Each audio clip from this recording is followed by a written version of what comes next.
We touched on it a little bit yesterday with Cedric, where we talked about global exports, global imports, and so on.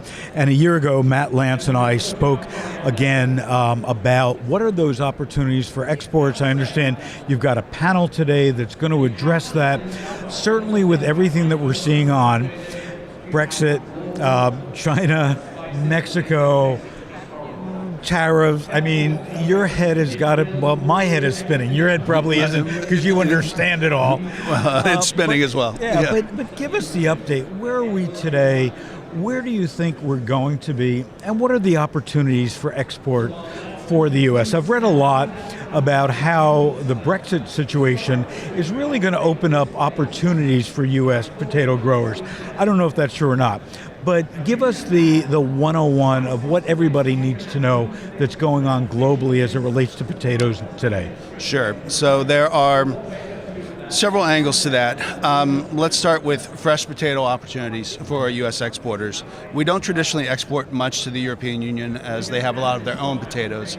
Brexit might offer an opportunity, but we don't know how Brexit's going to play out, so that will depend. If they stay close to the EU, there will be less opportunities. If they break from the EU, we might have some other opportunities. But there also might be more tariffs as a result of that as well. Absolutely. Okay. But the U.S. potato industry, because of our location, is largely focused on exports, or new opportunities for fresh exports to Asia. And we have been doing a lot of work over the last 20 years to open new markets for our fresh and shipping potato exports to Asia. Let me understand that. So you said because of location. So, and again, I'm not a geography major. Mm-hmm. So when I look at the U.S., I see us in the middle of Asia and Europe, and probably even further away from Asia. So why is the location important? Well, potatoes for export are largely grown on the West Coast, and there's great great shipping opportunities from the ports of Seattle, Tacoma, Oakland, and those ships bring a lot of consumer electronics here, and they need things to go there, and so we have opportunities to export to Japan, Korea, China, Taiwan, Southeast Asia, Philippines, and so we've worked and opened many of those markets in the last 20 years, and we continue to do so. Our fresh exports to Korea are up significantly in the last year. In 2006, we opened the Japanese market for U.S. shipping potatoes. That means we ship our fresh potatoes to Japan. They process them into potato chips there. Right. And that has gone from zero when we started to a $20 million market a year. And we continue to expand that market. It's very good business. Taiwan is a big potato export market, Hong Kong, and the Philippines is growing as well. So when you look at everything that's going on globally, where do you see the future growth? Is it going to continue to be Asia and we're just going to increase consumption? And what can we do to increase consumption? I know Potatoes USA is working on that. New recipes, new opportunities, new innovations. What about, is South America, they've got their own potatoes, we're never going to go there. I know Canada is a big importer of U.S. potatoes. What about the rest of the globe? Well, there are opportunities everywhere. Anywhere where you see the economy growing and a growing middle class, there are opportunities for U.S. potatoes to expand. Typically, we start with processed potatoes going into a market through a quick service restaurant, the Fry's, the D-High. And then we also try to then open those markets for fresh potatoes. We use our trade agreements to do that. We use U.S. Department of Agriculture negotiators. Central America is in fact, I was talking to a farmer yesterday, and he said, my fastest growing market is now Central America, El Salvador, Guatemala. We're having a lot of success there. We're looking at Morocco as an option as well. So some of these places that are starting to develop economically are providing opportunities. The challenge with potatoes always, though, is you can grow potatoes all over the world. And so there's always a domestic grower group saying, wait a minute, we don't want U.S. potatoes, we want our potatoes. And so it's very political always, which is why you have to work with our government and make sure that standards are being held and they're not erecting trade barriers.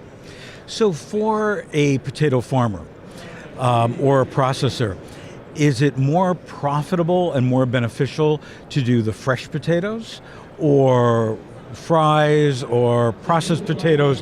What's that right mix that helps the potato farmer the most? Well, there's a saying in the industry that any potato exported is a good, is a good potato. Right. So anything that's off our shores means is good for us.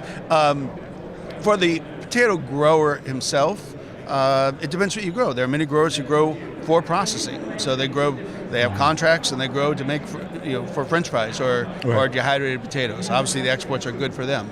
But if you are a fresh potato farmer, having access to a new market is direct money in your pocket if you can start those exports. And so that's very valuable. Fresh potato exports are much smaller than our processed potato exports, but the industry has made it a priority to try to provide these opportunities for farmers. So when I look at, you talked about Asia being a growth area, talked about Japan, talked about Korea, and pardon my ignorance on this, but what about China? What's our relationship with China as it relates to potatoes? What should it be? What could it be? That's an excellent question. When I first started doing this 18 years ago, I was given the mandate from the National Potato Council, let's open the China market for U.S. potatoes. This request is so old it can vote at this point.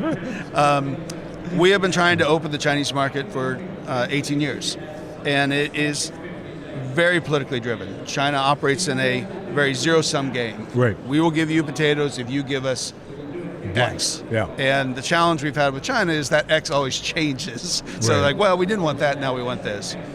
We are making an effort at this moment with the administration to see if we can break that gridlock. It's a political decision in China. Right. And so we're hoping that, should the trade relationship improve with China, that one of the deliverables would be the ability to export our fresh potatoes to China. It's been a long-standing issue that needs to be resolved, and we look forward to having it done. So I know that a lot of the politics of China,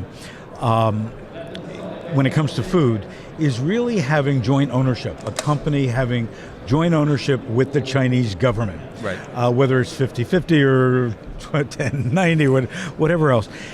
Is there the opportunity, and should we be exploring U.S. potato companies going into partnership with the government of China, not necessarily here, but having a company there? Would that open up the trade barrier, or it's just a political, who knows what they're feeling that day? It depends on what you're talking about. If you're talking about processed potatoes, that's already happening. Okay.